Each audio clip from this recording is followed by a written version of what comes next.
All right, we're going to spend some time right now talking about who we think is going to win the Recreational Gold Cup, which is a pretty hot topic right now because there's a lot of teams in the fold. But we're going to narrow it down to just two. Yeah, it's wide open, Diamond. An honorable mention for this particular segment, we got some new teams, you know, the Cadets, the Imagineering Sixers have stepped it up a notch. Fun to watch. Yeah, they are FTW. Now let's talk a little more specifically about a couple teams. I know you have a favorite that you'd like to consider as Gold Cup contenders. Yeah, absolutely, and that's the Pistons because these guys mean business. Once they got their uniforms, it was almost a symbol of we are not messing around anymore.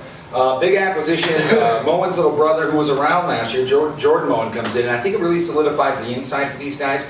Chris May, we've talked about it before, I think is one of the guys who can really stick it to Wenzel, and I think he can show up. Now, there's some debate about this, and another guy who there's some debate about too, which there shouldn't be after last week's buzzer beater against the Bulls, Justin Hamilton. Now, he's a very streaky player, but when he's on, he's the guy you want taking the shot at the end of the game. He's a winner, Diamond. He is. He's shown it season after season. He's a winner. But, you know, Brudos could be a big factor on that team, too. Right. He can knock down some open shots. Little variable. Yeah. Little variable. But anyway, I want to talk about the Sonics. Okay. Another team that's solid. Ironically enough, you know, the split from Bustler, yeah. Bustler and Hamilton used to play together. Bustler's having an interesting season too. He's only averaging about 4 points a game and 3 rebounds. He's a character guy. Right. He's athletic as all get out. He's a character guy. And you want to know what I like about this team outside of the, you know, they got great players like McInthune.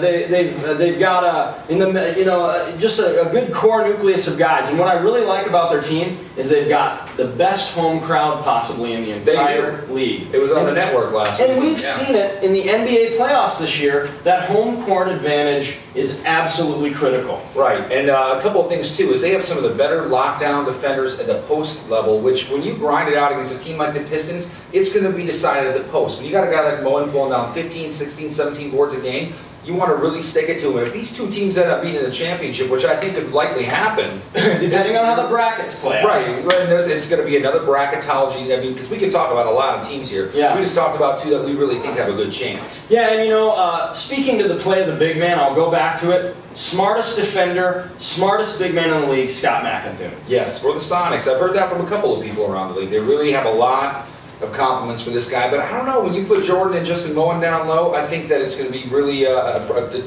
proving time for the entire Sonics team.